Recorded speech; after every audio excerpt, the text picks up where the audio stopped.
13 years later, you still wear high karate? Back when 4 TV channels ran the whole country, these shows ran in the living room. You didn't scroll, you didn't skip. You heard that theme tune and the whole house stopped to watch. The 80s gave us sitcoms that didn't need swearing or shock value. Just great characters, big laughs. What does it say? Made in England, Mr. Gray. And the kind of writing that stuck with you. Some were clever, some wonderfully British, and somehow they're still funny, all these years later. So let's go back to the comedies that made us laugh then and still do now. There are British sitcoms, and then there's Only Fools and Horses. This wasn't just a TV show, it was part of the culture. Every house had a Del Boy, every estate had a Rodney, and every living room at some point had that one-line echo through it. This time next year, we'll be millionaires. Set in the heart of Peckham, it followed 2 brothers trying to hustle their way out of poverty with knockoff gear, charm, and pure optimism. And somehow, no matter how many times they failed, you were rooting for them. Del wasn't slick, Rodney wasn't smart, Grandad mostly nodded off in the chair, but together they were comedy magic. And here's the real trick, the show had heart. Here, Del, we're slipping out of the back room. Oh, right, good. Real heart. Behind the laughs was struggle, and behind every joke, something real. You felt it. There's a reason people still quote it, still watch it, still talk about it, because Only Fools and Horses didn't try to be clever. It just was. It's not just a classic, it's the standard.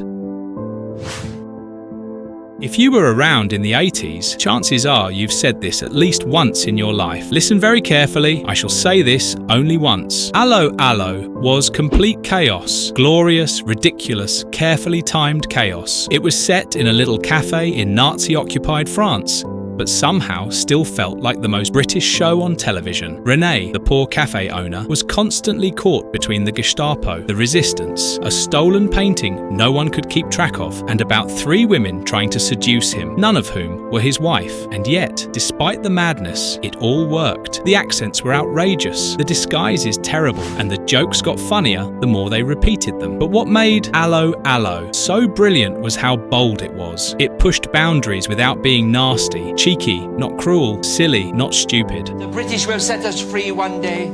It may take years, but they will come. Hello? And above all, it was fun, pure, unapologetic fun. Even now, decades later, if you hear someone badly fake a French or German accent, your brain instantly goes back to this show. That's the kind of impact it had.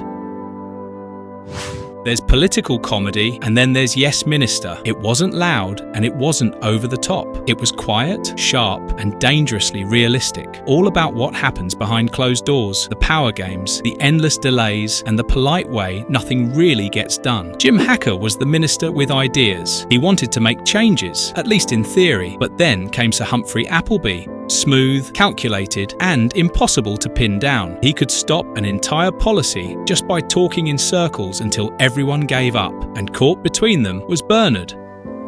Hush it up.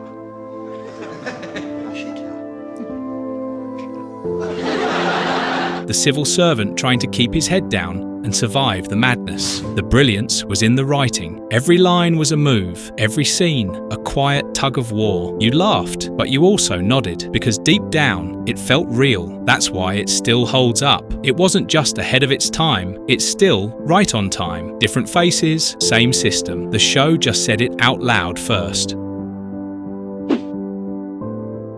Some sitcoms are funny. Blackadder was clever, fearless, and razor sharp. And it never stayed in one place for long. Each series dropped us into a different period of British history. The Middle Ages, the Elizabethan court, Georgian London, the trenches of World War I. And in every version, you had the same core idea. Edmund Blackadder, smug and cynical, stuck in a world full of complete idiots. Rowan Atkinson was perfect. His delivery was dry, ruthless, and somehow still likeable, even when he was being completely awful. And right next to him, Baldrick, loyal, clueless, and always ready with a plan, a very bad one. The writing was tight, full of sharp insults and historical jokes that still landed. If I have 2 beans, and then I add 2 more beans, what do I have? Some beans.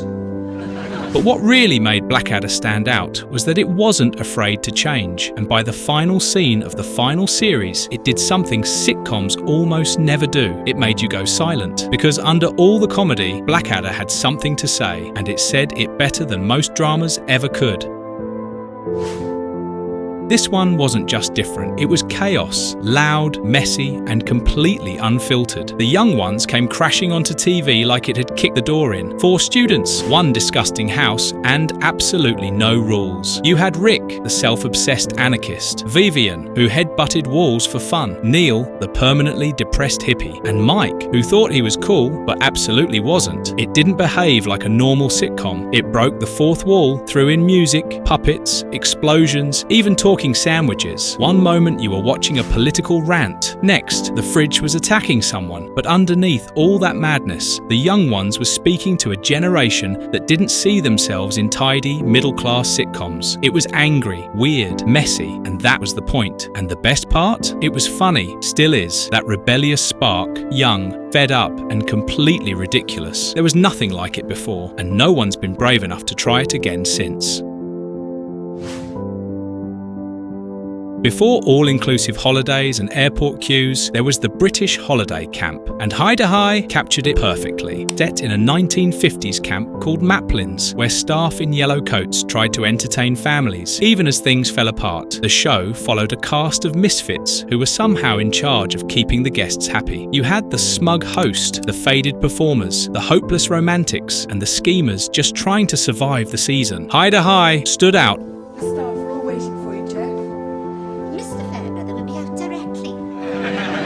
Not just for its setting, but because it felt instantly familiar. Anyone who had ever gone on a cheap British holiday could see a bit of themselves in it.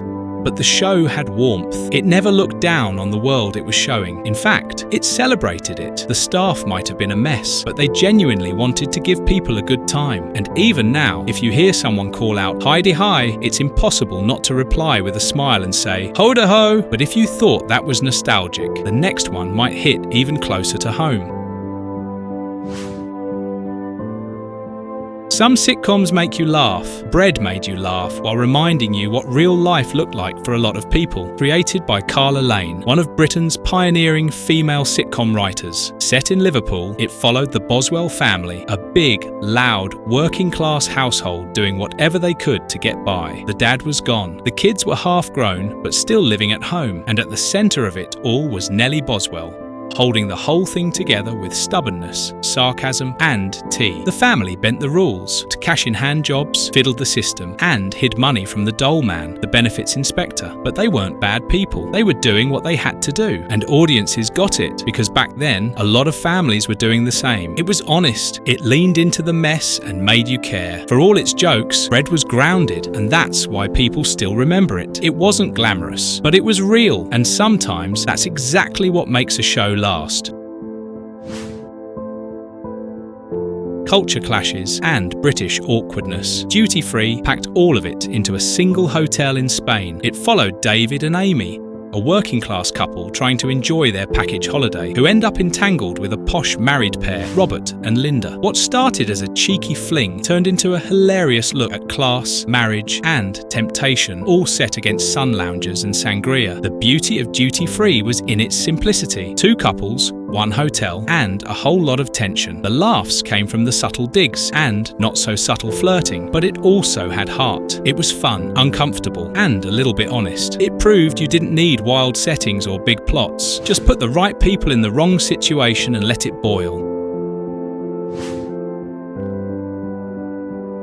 Not all sitcoms need big characters. Ever-decreasing circles showed what happens when life gets just a little too ordinary. Martin was the kind of neighbour who alphabetized his shed tools. Precise, fussy, and just a little uptight. Then Paul moved in next door, relaxed, charming, and effortlessly cool. And suddenly, Martin's perfect world started to wobble. The show was quieter than most, but that's what made it work. It wasn't about chaos, it was about control, insecurity, and what happens when someone shows up who's just a bit better at being you. It hit a nerve in a way most comedies didn't, because deep down, we all know a Martin, or maybe we are one.